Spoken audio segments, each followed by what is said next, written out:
All right. Chris Kuti, welcome, my friend, to the Beyond Sunday Man, thank you. podcast.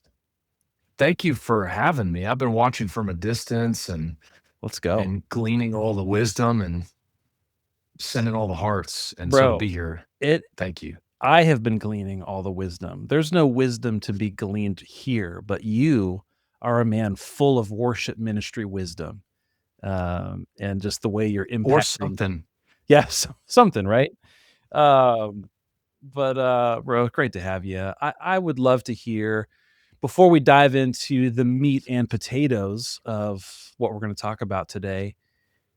How did you get started in worship ministry? When did you know that you were called to be a worship pastor? Or would you even categorize it as like, this is something I was called to do? I've gotten on rants on the internet about calling. I think the only calling I have is to the Lord, right? It just so happens that serving him, I use I anyways, that's a whole different rant for a different time. I think the clarity that following Jesus meant giving my life to full-time ministry and serving within the context of the local church. That was obvious for me junior year of high school. It was a summer camp.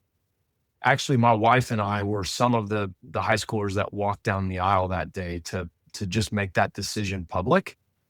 And we grew up in a youth ministry where we had a lot of leverage and rope and way more responsibility and trust to I air quote this, to lead things than our experience really afforded us. But we just had amazing leaders in the church that gave us a ton of that latitude. And so I think through that in high school, we saw that pointing people to Jesus and strengthening the body of believers was just a gift. I didn't know though that I wanted to be a worship pastor. I will say I saw worship in my Southern Baptist church and I was like, dude, I'm not leading a choir. I'm not leading an orchestra. This is just not my I'm gonna do things. cool worship. Well, not even that. I don't know that I knew that that was possible. Then I just was like, I guess I'll be a student pastor because that's the next, what's the next best path for, am I going to preach? What was that journey like? And so, as I said, right out of high school, I'm interning at that church that, I grew up going to. Again, more latitude and more rope than my experience afforded me, but it was just a high trust and it's okay to fail forward environment. And so that I think that was the beginning for me. But through that, I picked up a guitar. I'd grown up watching my dad lead worship at our church. He's to this day one of the best guitar players I know. And I Wow.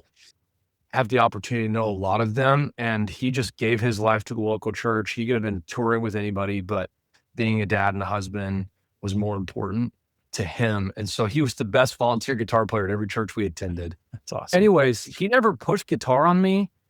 I was like, there's no way I'm gonna be as good as he is. And so I grew up playing drums. We played Van Halen covers in the basement. But again, I watched him play every Sunday and we were in the church all the time. And so around my senior year of high school, I was like, I think I'm gonna pick up the guitar. I can sing. And so I taught myself in my bedroom. And there was this summer afternoon on a Wednesday night in small Southern Baptist church. This our youth pastor was like, dude, the worship guy can't make it today. What are we gonna do? I was like, well, it's the summer. There's not gonna be a lot of kids. I know 3 songs, I think. I got this. And so that was my first taste of leading worship. And I bombed. It was not great, but there was something about pastoring people through song that I wasn't gonna let that first attempt be my last one. And Mm. so I kept chasing it. And yeah, I was able to lead worship and travel. I led at that camp I was talking to you about in Leesburg with my dad, and he was my guitar player for a lot of years. We traveled regionally, busy summers. And I remember a conversation with a worship leader that I admired, and I wanted to be the guy on the conference stage writing all the songs. And he said, are you writing any songs for the context that you're leading right now? And I was like, no. I was waiting for the day when all of a sudden, maybe magically, this publishing deal was going to fall in my lap, right? How dumb were we in our youth? But that's the way I saw it. I wasn't doing the small things to create the kind of future that I wanted. I was waiting for the future I wanted to just arrive, as if that's how God blesses, right? And Right. so that convicted me. So I started writing worship for the college service that we were leading at our church. And through the course of that, there was a friend of mine who was an artist, and I didn't think he'd ever ask me to cover one of my songs on his record. But that was the beginning of an artist journey for me that I hate blaming the devil for stuff because I think we give him way more credit for our stupidity than we ought to, as if he's omnipresent. But I chase the artist life thinking that that was the ministry or the definition of shepherding and pastoring that God had asked me to step into with my life, Yeah. and it wasn't that. And I was able to taste a lot of great things as an artist, but the Lord quickly reminded me that the local church is the thing that He wants me rooted and planted in. I wasn't as an artist. I was gone a bunch of dates out of the year, Yep. and when I was home, I was working more at that mission. And so quickly ran back to the church, and my wife and I talked openly about just some marriage things that we needed healing from. And we got that healing and we got plugged back into the local church. And for the last 15 years, that's what I've been doing. I've been a worship pastor at a church and Yeah. thankful for it. Been able to write songs in that context for outside of my church, but planted and rootedness in the local church has been the thing I've been chasing after the last 15 years. Yeah. Bro, that resonates with me so much, and I think there's a lot of worship leaders, especially who are our age, and we're not gonna give away our ages on the air today, We're but ancient though. we're pretty old, we're up there. But I feel like there was around our age, like, we were sort of brought up, coming to faith in Christ and getting involved in worship ministry in an era where just, like, worship was exploding, like, in a way that it hadn't in the past, Yep. where it was sort of materializing into this industry and, there was this thing called a worship artist that was developing and so many songs were being written. I mean, I was raised in, like, early Integrity music, right, and Paul Balash and all those guys and, like, vineyard worship and just this sort of revival almost of worship, which is a beautiful thing. And I love worship artists. I have a lot of friends that are worship artists, but it was almost like there was almost this expectation that to be successful in worship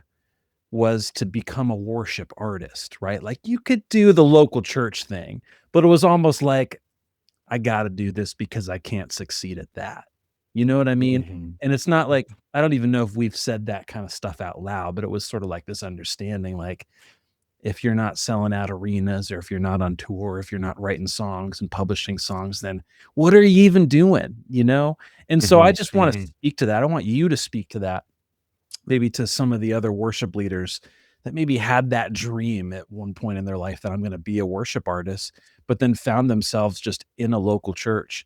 When I actually think like that's actually the real work, right? That's Mhm. massive work what we do at the local level. Can you speak to some of that tension? Yeah, it actually this whole premise, this thesis for me is really the reason why I'm doing what I'm doing today to Yeah. help worship leaders around the world. And I'm not putting content on social for any other reason, just to help one more worship leader still love the local church and be pastoring for decades from now. Because to your point, the way I talk about it is I woke up one day frustrated at the amount of friends of mine who were peers, worship pastors at churches for years.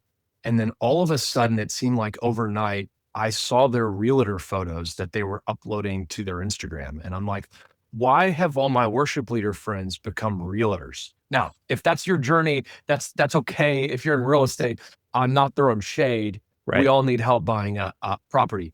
At the And end of the we day, and we though, can we can understand too from the financial aspect, there's a I little bit get more it. I money in get it. real estate than there is in worship. Yeah, I get it. but it created this question in me, why aren't these guys going the distance in ministry? Whatever distance is, Right. right? And so I've kind of made it my mission to try to help answer that question and maybe go back and right some of the wrongs that I perpetuated as a leader of younger worship leaders for some years.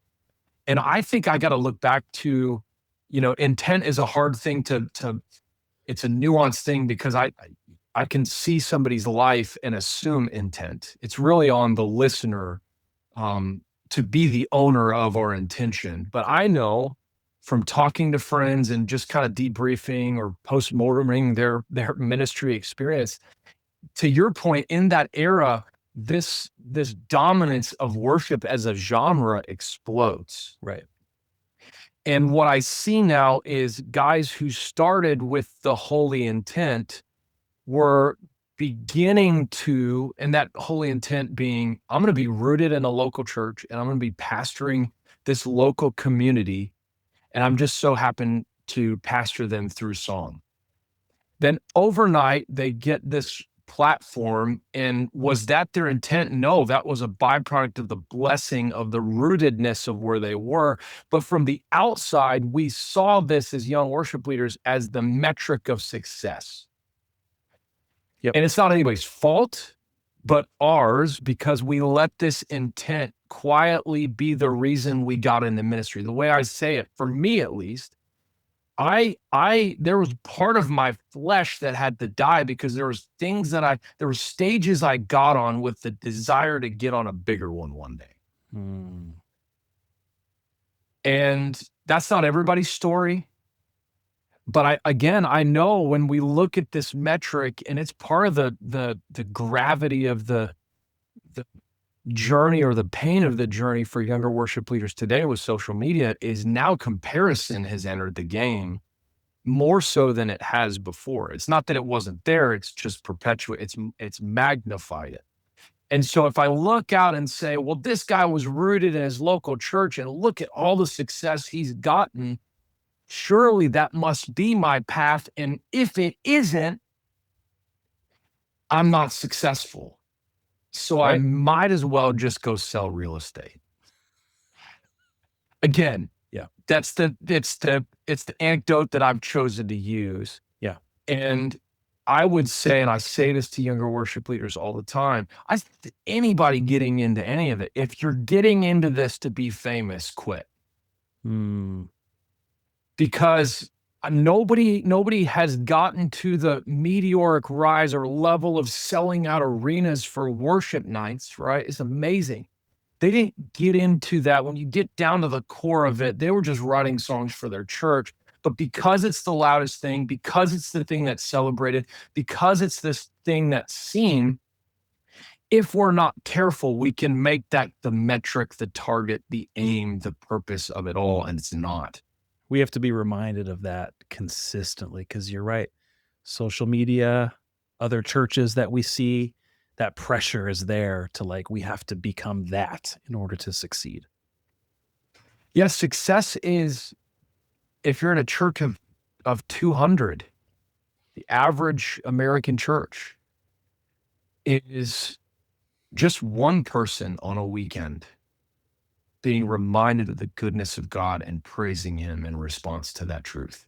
Mm. Just one person, just one person walking in who was far from God, just a little bit closer. And the older I get, I'm going to sound like the old guy in the room because we are, but the older I get, the more that intent is center stage in my mission, the reason I wake up every day. But I think we, in our 20s, I'm young, I can chase this thing and try to replicate someone else's journey, and all the while lose the intention of our own, the beauty of our own calling and where God has us. And if it magnifies to beyond my 200 people church, amazing. But it's not the intent of why I'm doing it. And so again, I can't help you navigate if that intent is rooted in your why. Only you and the Lord can do that.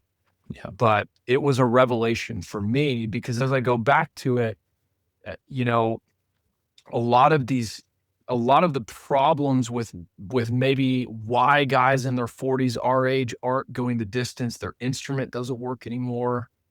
And I think a lot of the problem too in that jumping ahead was, again, no fault to senior pastors, but as churches were growing, I needed someone who could carry a tune in a bucket, who could assemble a team that was going to be able to navigate the chord progressions and not drop the ball in transitions and not embarrass us on a Sunday. What Right. ended up happening is we platformed talent without pouring in the necessary leadership and pastoral skill, because after all, the 20 minutes on Sunday went off without a hitch. And again, that was to nobody's fault. Development is on me, the leader. It's on me as an own. I've got to own my own development to grow. Yeah. But it was that being a metric that we were weighing in our leadership of these young worship leaders. And so a guy gets into his older age, his instrument changes with age, her instrument changes with age. And now you look up and it's like, oh, for 15 years, all I've done is lead songs. I don't know how to lead people. And so what else am I going to do? I'm going to go sell a house. I guess I can learn how to do that. Right. And so Yeah. there's just a lot of this again, kind of taking a step back and zooming out that I've looked at my friends and I'm like, okay, how did we get here? Yeah. And I want to help be a voice to that, to not be the old guy who's the crotchety guy pointing. And back in my day, we used to do it this way. But if there's any pitfalls that we can avoid in these next 2 decades, 3 decades, however long God has me here, I want to help just get us back to center. What is Yep. our focus? Where are we aiming? What are we in this for? Yeah. That was a long way around the block, David, but I did it. I love it. Chris, let's go high level, big picture here. Why do we need worship pastors? Like that's like at the outset, I was like, that's a dumb question. Of course, we know why we need worship pastors, but I think sometimes it can feel sort of like you're sort of just a resident singer. You're pulling off services, like you said, on Sunday, and sometimes we can lose sight of what our actual role is, right? Because if you go to the Bible, there's not like there's not an outline for a worship leader in the scriptures. A friend of mine said this once. There's no worship leader in the Bible, but there's a lot of worship and there's a lot of leadership. Right? Why do we need worship pastors in the church today?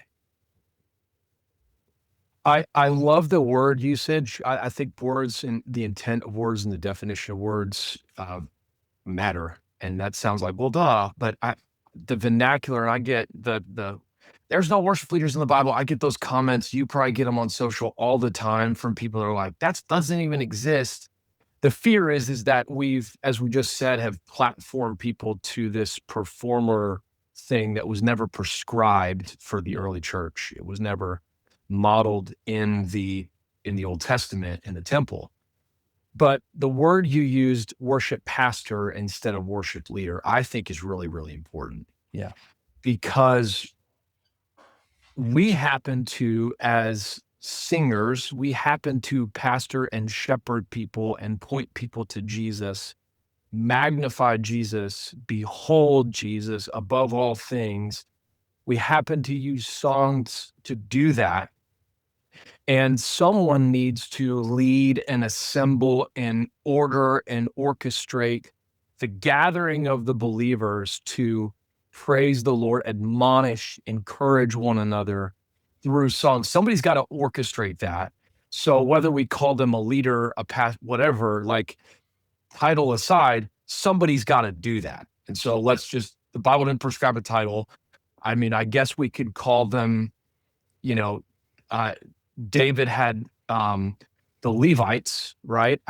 We call them Levites. I don't know. Nonetheless, we need worship pastors, quite frankly, to pastor the people through song and orchestrate and lead the gathering of the saints in the proclamation of these songs of faith and praise to God. At its most elementary core, the church needs that. Order needs to be in the church. We see it all throughout Paul's epistles to different churches. That has to be there. So somebody has to orchestrate that. But it's really important that we understand the role of shepherd for those that lead the songs. Because if we're not careful, we'll pick songs that get us in our feels. But our songs are shaping our picture, our perspective on God. Yeah. And so good shepherds will protect the image of God that is being beholden in our gathering. Bad shepherds will say, well, I just like the songs that makes me feel good. And if we're not careful, we are pointing people, we are leading people, we are directing people, we are shepherding people in a direction that is either of the true picture of who God is or a God of our own making. And so shepherding and leading people is very important. And I get this pushback to that all the time. It's, there should be one senior pastor and there should be, I get that. And headship, I understand that. But coming under that senior pastor, whatever you call it in your church, that leader needs to be a group of shepherds who are helping, because as this flock is growing, the kingdom of God is growing.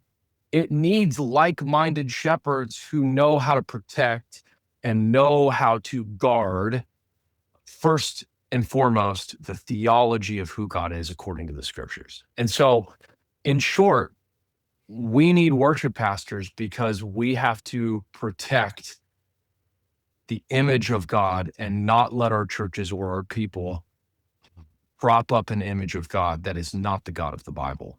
And we just so happen to carry melody to do that. We've got to lead people and teams to be able to protect and order the gathering of the saints so that they're not watching us. They're not distracted by our inability, and instead can rightly behold the living God in our gatherings. Yeah. I love that picture of a shepherd, because a shepherd doesn't just give the sheep what they want. In some sense, it's like parenting too, like you sort of know, in a sense, like what's best for your kids, like how God is our father and he knows what's best for us. And we go through trial, we go through storms because the testing of our faith develops perseverance. It's not just about what we think we want any given moment. And in some ways, I can see that in worship too. Like we're not just throwing people like hit songs, like favorite songs, but this is actually a shepherding opportunity, a formational opportunity week in and week out to be declaring the truth of who God is. And over time, that shapes us, right? The parenting analogy is beautiful too. I use it often with our teams because, again, I'll get this pushback as I'm training worship pastors.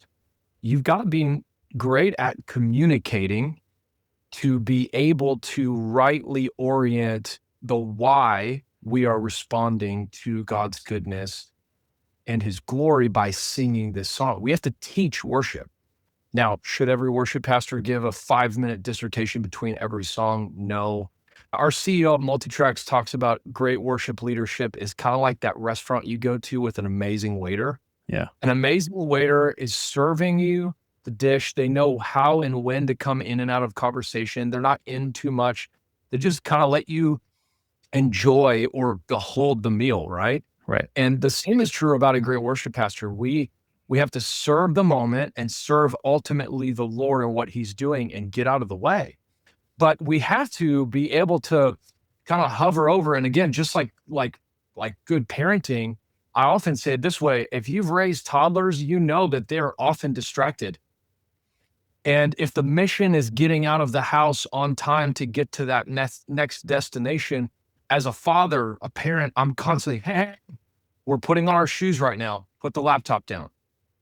And how often in our gathering are we potentially, as flesh, still distracted as to why we're even here? And a great worship pastor is saying, hey, don't lose sight. Behold the one who is the living Son of God. Praise him. All these things may distract us. I'm getting out of the way. Hey, don't lose focus. And so I think the parenting analogy, the shepherd analogy, not a lot of shepherds these days out there, but we have to get back to some of the understanding conceptually of what these titles actually achieve and get back to it. Because it's not just singing songs. It's not even just closing our eyes and having an individual moment with God ourself. By the Yeah. way, that's your responsibility to have. Your Sunday should be an outpouring of your individual time so that you can have your eyes up to see how to shepherd the people and what God is doing amongst you. And so that's my soapbox. I'll get off of it. No, it's so good.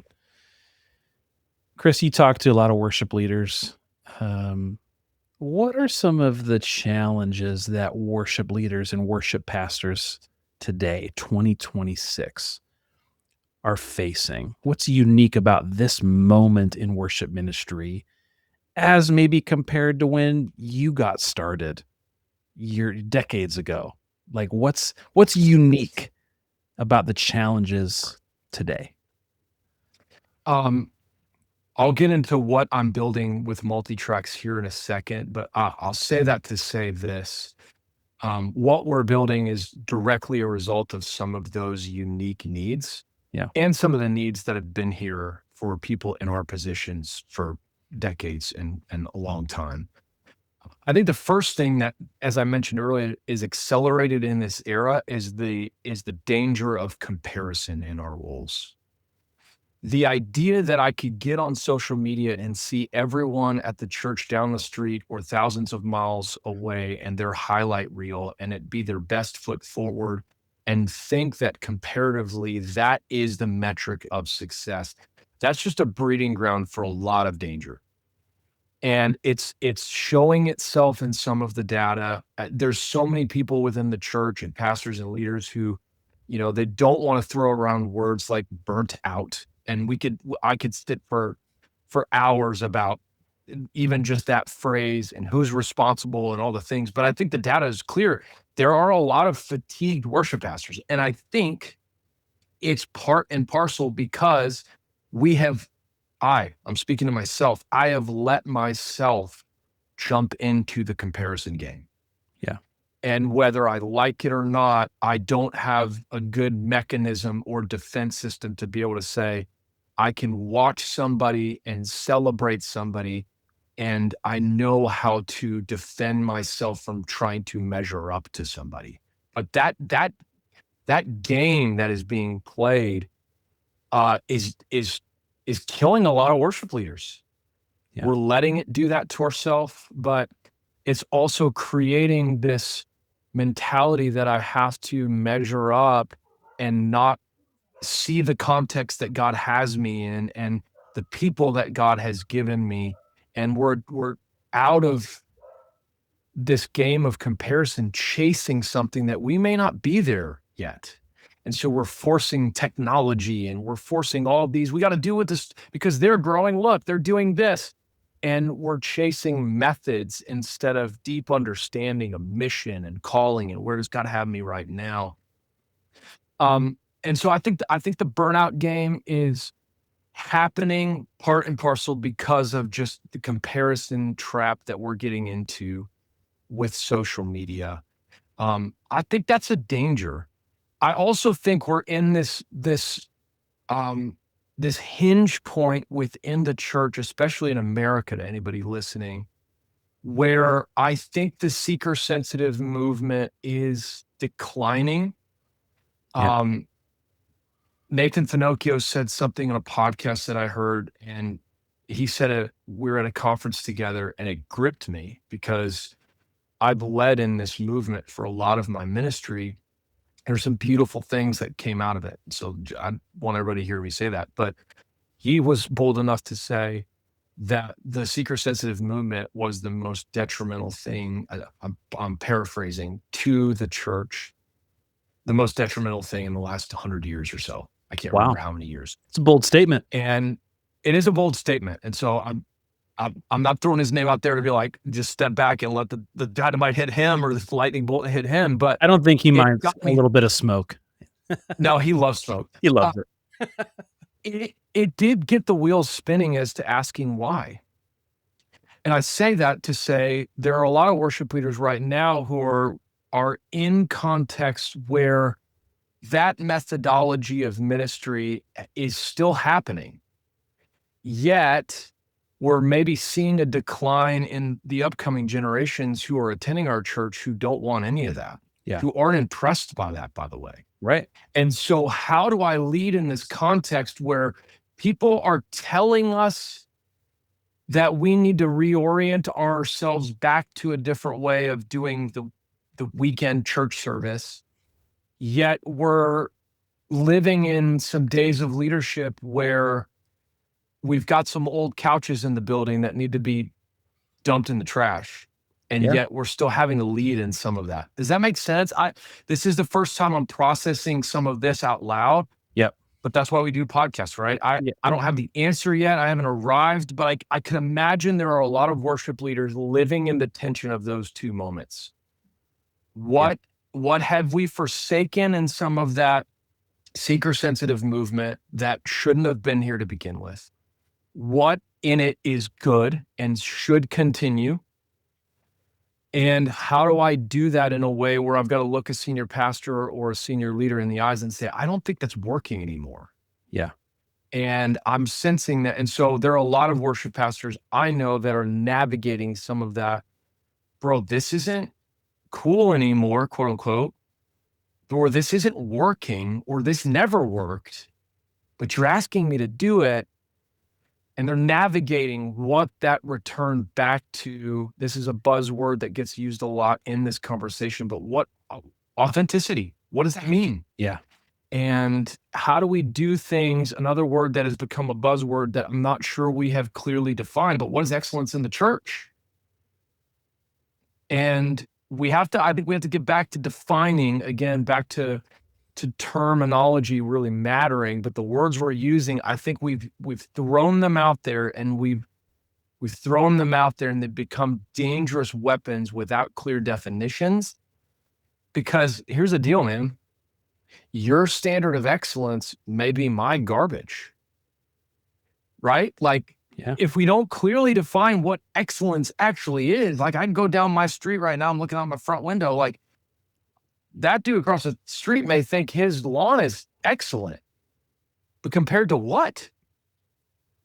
Right. It doesn't look great. And so we've got to define some of that, but we're like, we got to be excellent. And we're striving after these things that we haven't clearly defined. And there are a lot of worship leaders and a lot of pastors who are fatigued because we haven't sat back down and said, compared to what is the prescription of scripture in our gatherings, and how do we get back to some of that mattering? And so I don't know that I answered your question succinctly enough to say, I think that the comparative culture, it is gripping a lot of young worship leaders. We have to let that die. We got to be better at celebrating, far better at celebrating than we are comparing. Yeah. And I think we need to have honest conversations of an era or a model of church Sunday gatherings that is on the decline, and what needs to stay with us, what needs to leave. So good. And how do we help worship pastors navigate this? Because that's, it's a pivotal point. It's tiring. You win or lose a race in a transitional baton pass, right? Yeah. And part of it is, I think some of that's happening. It's both helping the worship leaders, but it's also helping the pastors, right? Because a lot of times worship leaders are living out what they're being told to do in leadership, for better or for worse, I think it will be interesting to see in the next, 20, 30 years of worship ministry, what happens in the church, right? Because I agree with you, the seeker sensitive movement, it was like this entrepreneurial church growth explosion, which has been beautiful in so many ways. Like, think about all the people that have been reached through that. But at the same time, it has really increased the pressure for worship leaders to just deliver, to bring it, where every Sunday kind of feels like I have to put on this performance and then it's rinse Mhm. and repeat, and I don't think we talk about just the pressure of that over time and what that can do to us. But I think that's exactly it. It's wrestling with that. I still think we're shrugging off some of that seeker sensitive mindset in some ways, and we're realizing I don't think the next generation cares about this as much as maybe an older generation did, you know? And what does a true biblical authentic worship ministry look like? I've argued for a little while now, you can be excellent and simple. You don't have to do this crazy production every single Sunday. I actually think our churches Mhm. would appreciate something that's done with excellence and is kinda stripped back. I know, like, acoustic sets can be sort of like we do it because we have to because we don't have enough musicians.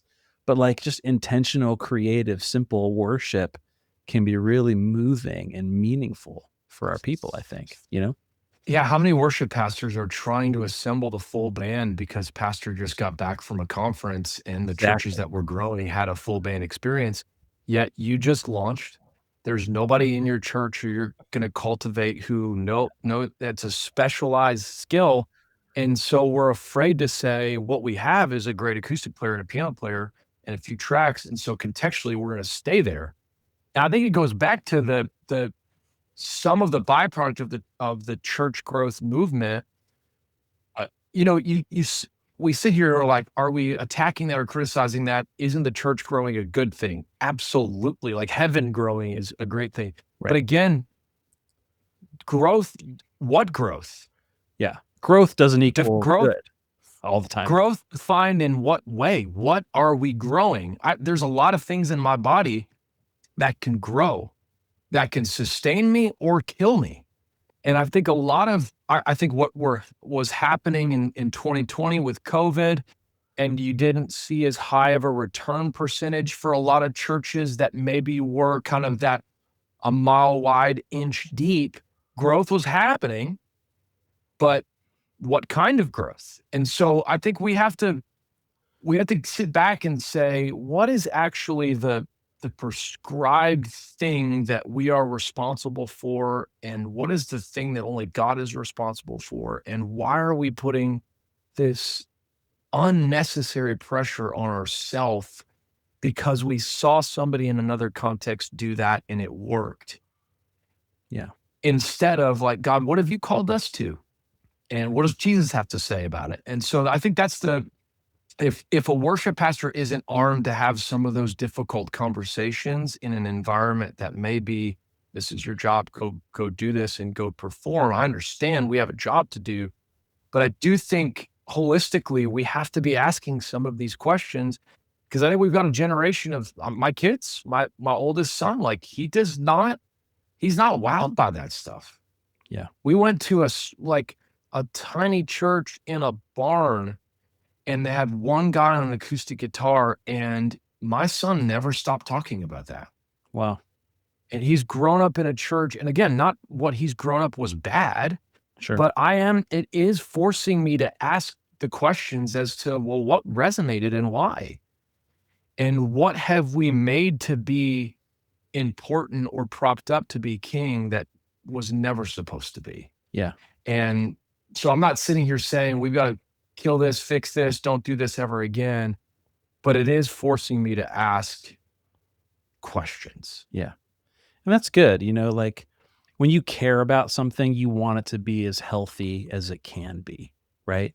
Mhm. Now, obviously, there's hateful criticism that's like, "Burn this down, don't exist anymore." That's not what we're talking Mhm. about. We're talking about this is the bride of No. Christ, the people of God. We love it, and we want to see it be as healthy as it can be. We wanna see worship pastors who go the distance, that live a meaningful ministry journey, a ministry career for decades. This next generation that comes up, and they don't get burned out. They don't walk away from the faith. They don't give up on worship ministry. It's fine if you wanna do other things and do worship ministry as a volunteer, or if you wanna do it part-time, that's fine. But we don't wanna Mm. create systems that are just churning through people and burning them out. We want this to be healthy for the people of God, for leaders, for pastors, for everybody all together, you know?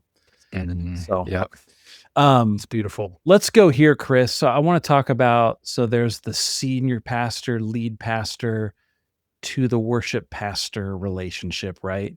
Mhm. What can lead pastors do better as it relates to leading their worship leaders? And then on the other side of that, what can worship leaders do better in partnering with and following their lead pastors? There's a lot of tension in that relationship a lot of times. Mm. I think to senior pastors, I've been thinking about writing a post to this point, like, what worship leaders wish their senior pastor Yeah. knew. You heard it here first, though, folks. If you see it posted Yes. on Chris's account, he worked it out right here. Or or I filtered all the stuff I'm not gonna talk about on the post. Um, I think for senior pastors, I think, um, there are a lot of similarities in what you and your worship pastor carry on a weekend. You're on a stage, you're platformed, the technical skill required to preach Yeah. and to lead worship are very similar, yet they're very different. And so I think if you're not set up right now in a way that that relationship can be strengthened and in alignment and growing together, um, I would do whatever it takes to do that. I think Yeah. and back again in my day, like my senior pastor, when I first was interning at the church, worship guys were the guys that were proverbially, not proverbially, they were late all the time. They missed deadlines. They couldn't respond to emails. They were the consummate creatives, right? They were aloof or whatever. And I think some of that in the wiring of the skill of a worship leader is true to some extent, but that shouldn't create this world where organizationally on a chart, there's this massive gap. Because I think where I've seen beautiful things emerge in the hour of the gathering and the union between the word and worship is really a byproduct of healthy relational equity being built off the stage Monday through Friday, Monday through Thursday. Yep. And so structurally, if you're trying to assemble your team or you're trying to hire that position, I wouldn't, just because there may be some personality gaps or you think they don't understand the leadership the way that you do, I would try to protect synergy and that relationship as best as you can. Um, because great worship leaders want to serve and come alongside of. And I think I think that would help a lot of worship leaders. And I think that would help. I've seen worship cultures in churches shift overnight because of that union, because the senior pastor is preaching about what engagement looks like in their church through song. And there's this partnership. It's not like you just pick the songs, I preach, and we'll meet in the middle on Sunday. Yeah. It's like, how do we build this thing together? I've just seen such beautiful fruit. Yep. And so if that seems like an insurmountable hill for the senior pastor listening, I would just say, hey, the work is worth it. Yeah. To the worship leader, and I'll spend more time on this. To the worship leader, um, I think as it relates to your senior pastor, it is necessary for all of us to count the cost, to measure and weigh the tension of both being an employee and being uh, a sheep led by a shepherd who is your senior pastor, Yeah. and also needing to be friends, right? If you don't count that cost, you'll think you can be all three things at one time, and that just doesn't work. Yeah. Or you'll think that one thing is more important. And so I've heard this said before, and I disagree with it deeply because there's, been some when you go to work for a senior pastor, you're called to that leader. No, I'm called to Jesus. Yeah. Okay. Right. But I do have to agree to answer these three questions. Can I be an amazing employee to this person who is the senior leader responsible for this place? And can I be a good one? Can I follow their leadership as boss? and know that at times I'm going to have to segment myself from these other 2 hats in the relationship, Yep. and know when to be able to step into a meeting and say, "Okay, that's my boss," right? Yeah. And catch the vision and run with it. At the same time, I would go to church here if I didn't work here. Yeah. And he's shepherd and boss and someone that is friend, and know how to live in the tension of all 3 beautifully. That's really necessary, and I don't know that dance or that tension is taught as often as it should be, and so what happens is young worship leaders say, "Dude, that guy's an amazing pastor, and I would follow that guy anywhere," and they see him as shepherd, and then their world is thrown upside down when it's like, he's also boss. Yeah. And so, or it's like we're buddy buddy and all things, and then he has to put on the boss hat, and it's like, ouch. And so if you don't Yeah. weigh that in an interview, if you don't weigh those 3 things and the dance of those 3 things, and really ask great questions, you're gonna be surprised when one of those things has to take center stage in a meeting and you weren't ready for it. And it's like, oh no, my pastor just talked to me like a boss, or my friend just talked to me like a pastor. Like, that's hard, dude. Yeah. And I think there are a lot of worship leaders who are juggling that. And with that, I think that there are things that we were wishing would be different in our ministries as worship leaders or pastors. And we're not saying it, but we're acting as if it's our pastor's fault when it's actually your job. Just go fix it. And there are a lot of young worship leaders who are waiting for something that they have the authority to go fix it. Yep. And how many times in my youth was like, if he would have only, if they would have only, if they could just see. And sometimes God's just saying so subtly, and he's whispering it sometimes, you're the go fix it. Yeah. And so I think those are the words I would give to that relationship. It is so beautiful when it works. And it takes some work to do it, Yeah. but it can be done. Yeah. Chris, I wanted you to speak as well to so there's being a worship leader or a worship pastor of a church of 200 that does one service on Sunday. Beautiful. That's great. That's a reality and that's wonderful. But also sometimes, a lot of times churches grow and you add services. Um, you add a Saturday night service, right? You plant campuses, and all of a sudden, you go from being I'm a worship leader who leads a service to now I am the worship pastor of a multi-site church with multiple services, and the complexity of leading that can be overwhelming. Um, Really. what advice would you have to those leaders that are sort of in the midst of kind of that growth season of like, because your leadership has to sort of scale up in those situations. What are some of those skills to develop, or advice would you have for those leaders?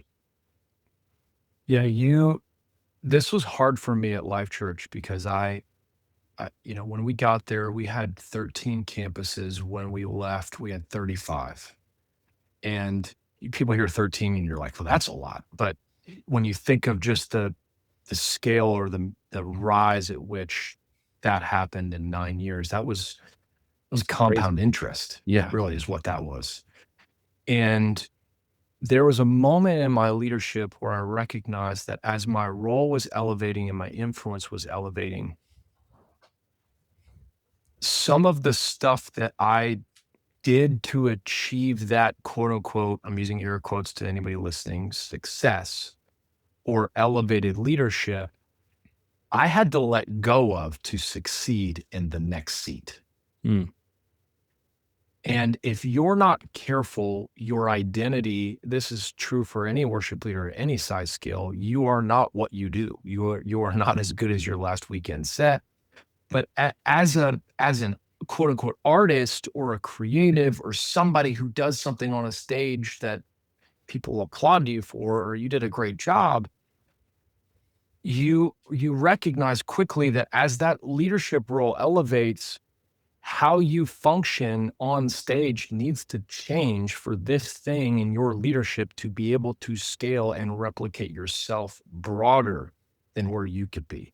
And if you're not okay with that,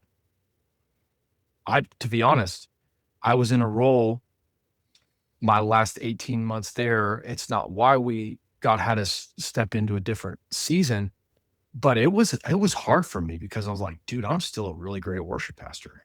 Mm. But the role was the scale or the excellence, the rapidity of who Life Church is in 35 different places. And that's on you. And so to do that, I couldn't be on one stage Yeah, it's a in different one job. location. But I didn't know, and so you have to accelerate the pace at which you are able to not give tasks away and delegate to-do lists, but delegate authority. Mm. And if you're not okay with things potentially failing and crashing and burning, and that makes you afraid, or you're judging, like, I don't know any great C-suite leader who isn't okay with a little bit of risk. You have to be great at it. Yeah. You have to be okay with, okay, if this thing falls off the rails, I know how to get back, and I know how to coach that leader to success in the future so it doesn't happen again. But you have to have a thick skin on that. You have to have a thick skin at the highest of levels of leadership to be able to walk into a room with a senior leader that you only have 5 minutes with and not waste time, but bring solutions and then get perspective quickly because you only have a little bit of time. You have to know how to then disperse that information and that vision down to people who weren't in the room to hear the passion and communicate it in a way that it was your own idea. Yeah. And not be the one who, like, senior pastor asked for. I have to communicate in a way that this is what we're doing. And I think this is the greatest idea because I do.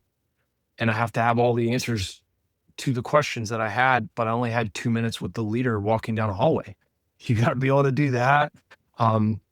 There's so many systems things that have to be developed over time where you just know how this thing is going to scale in different places, while also being able to manage the unique individuals that make up your different locations. Yeah.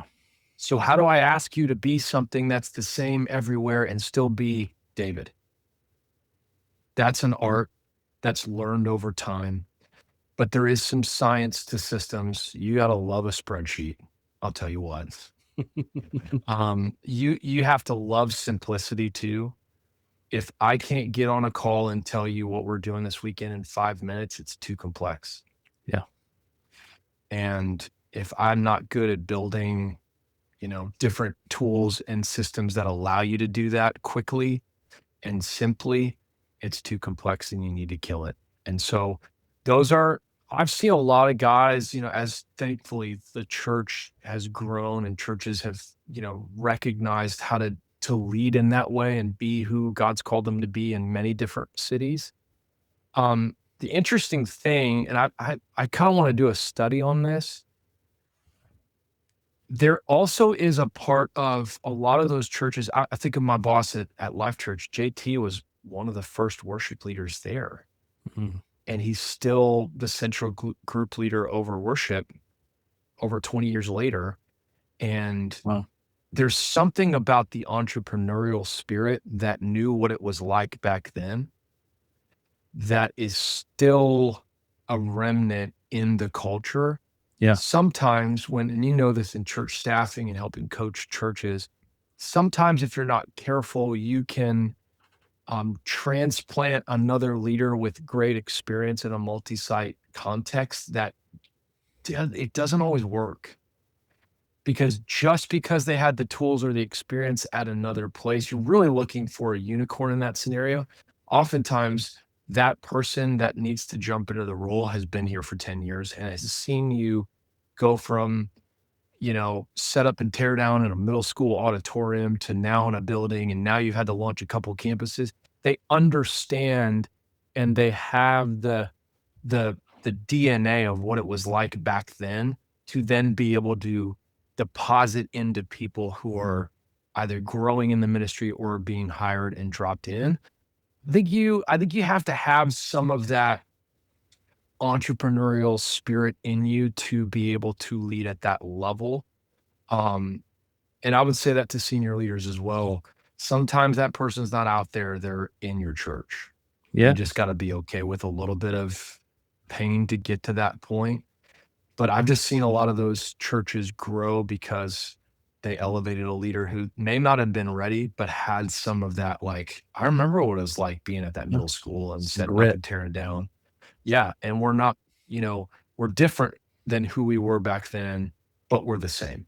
Yeah. And they know how to carry that and spread that to a myriad of other leaders who need to replicate that same spirit within the church in different locations. Yeah. And I would say too to those leaders, like this is a discovery process too. You might be scaling with your church and your church grows to a point where you know like you're no longer cut out for a certain job description. Maybe it's not what you want to do. Maybe it's not what you're gifted to do. Maybe what you're gifted to do is to lead worship. And so Mm, sometimes in an organization, in a church, like there's an opportunity for you to pivot or to, kind of stay in your strength zone and then give away leadership to somebody else who loves all the details and the spreadsheets. Right.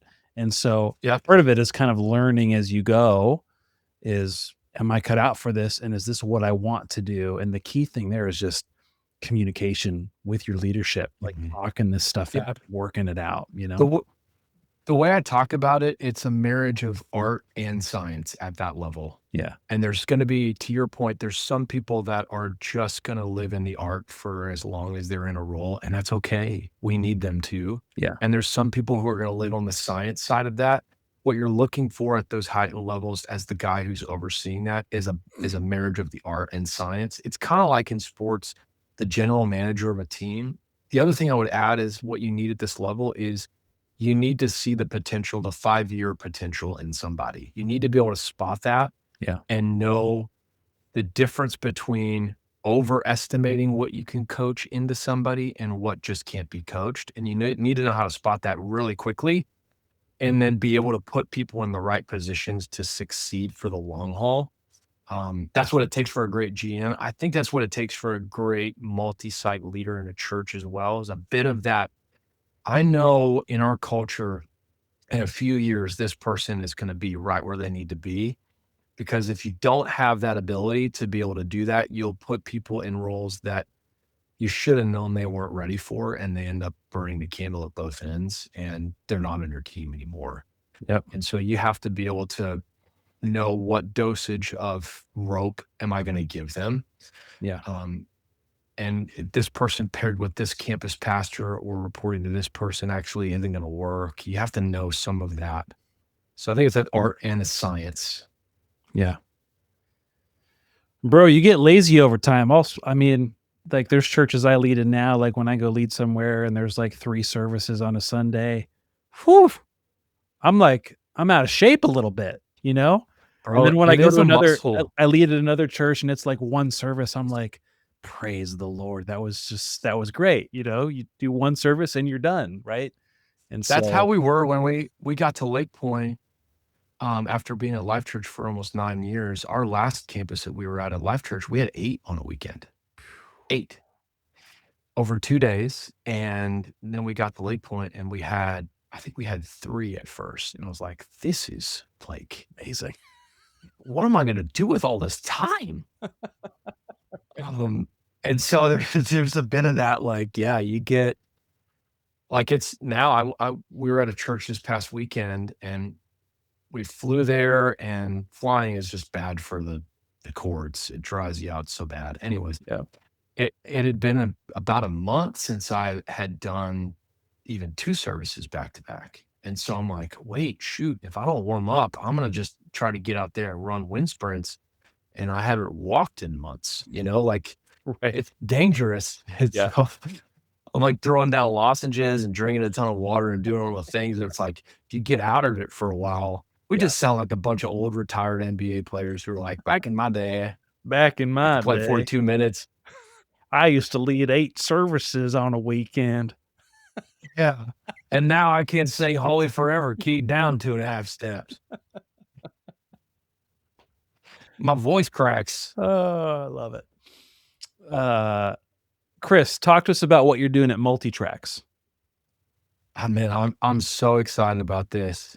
If you're listening, you know multitracks.com has been we're celebrating 20 years here, and it's been an amazing technical tool for I can remember, going from like making my own loops and tracks, trying to make that synthesized thing sound like something on a Crowder song, to Oh, yeah. then being able to download the actual stems from the record.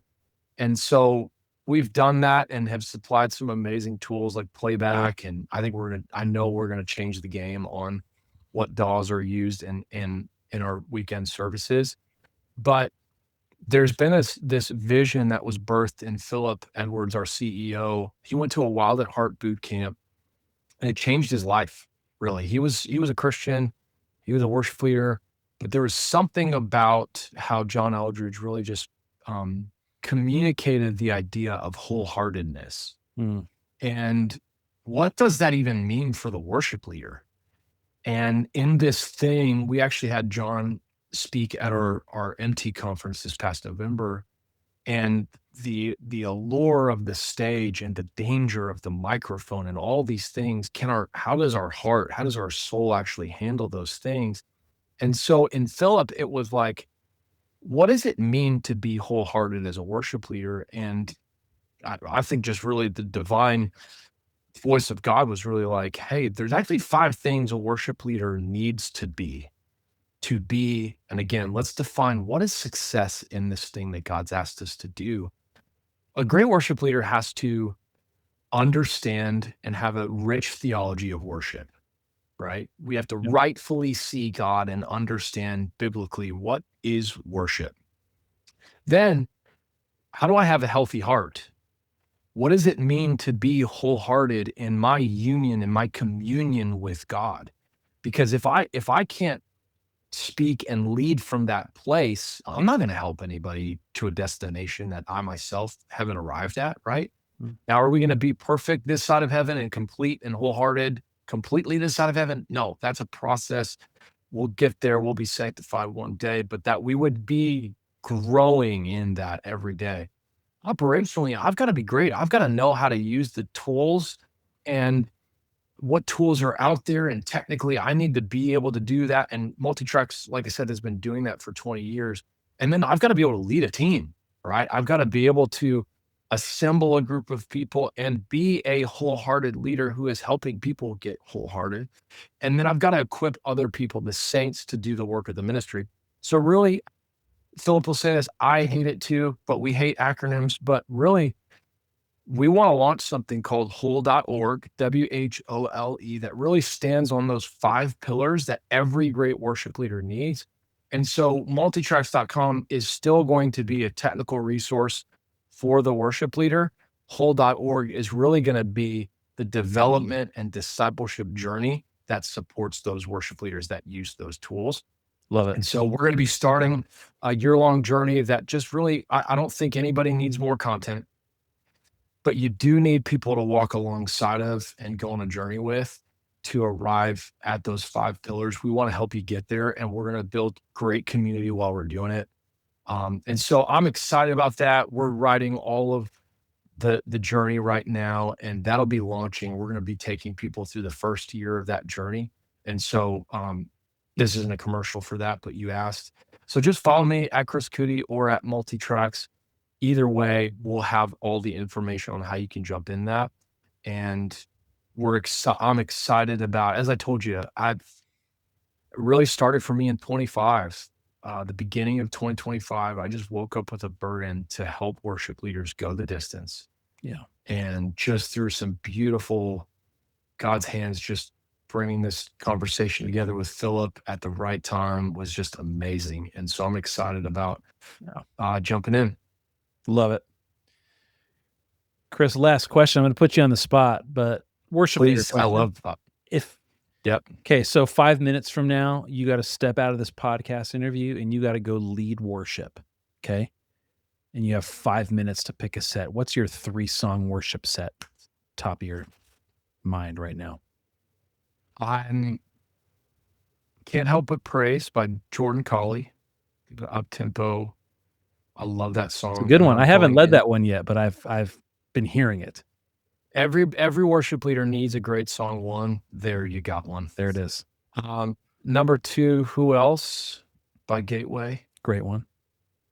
And then I'm probably going to go into Great Are You, Lord. That's like that anchor song that everybody knows, ties it all together. Maybe the bridge, out of the bridge of Who Else, of Great Are You, Lord. Yeah. That's my 3-song set. If I got a great set right now, I put a gun to my head. That's what I'm doing. I led Great Are You, Lord, like 2 weeks ago. Bro, it's like there's just some songs that no matter how many times you sing them, they just don't get old. You know, like Cornerstone from Hillsong back in the day. I can still pull that one out. And I'm like, this is just so good. Yep. You know, Great Are You, Lord. Those are the songs that I've got a passion for. You know, I think another change in worship leadership has been, for a while there was an era where it was like, we're not singing anything older than 2 years old. And I think the church needs to be brought back to some of those moments where it's like, man, I remember where I was in my faith journey when I sang that song the first time. There's something about a set having that kind of memorial to take people back to. I think that's really beautiful and necessary. And so that's so true about Great Are You, Lord, because on a calendar, you're like, that song should be played out.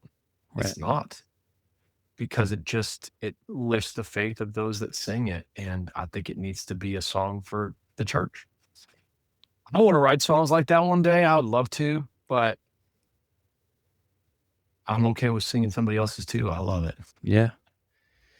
I mean, what's great about a song like Great Are You, Lord, and we'll end with this, but it's like a lot of times we get sick of songs as worship leaders, so we feel like we're constantly to do new songs, which I'm all about new songs.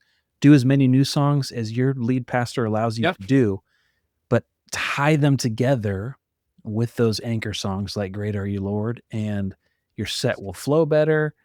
That new song will land a little bit better when people are sort of eased into it. If you just string together 3 songs that nobody really gets, like it's gonna be tough to get some momentum there. Utilize those songs. Yeah. That's not the heart of the pastor, because the shepherd knows this isn't about what you like. Right. This is about bringing people on a journey. And we're sick of singing the song because we sang it 3 times on a weekend. Yeah. And so you multiply that by however many times, but to the people, it's still fresh. They only come to one of the services, dude. And so, like, there are so many times where my team would be like, dude, we're this song again. I'm like, yeah, it's still fresh for our people who we are responsible for leading. Right. So good. Yeah. Chris, thanks, man. Appreciate your time today. This was really, really good. Thank you so much. Bro, thank you for having me.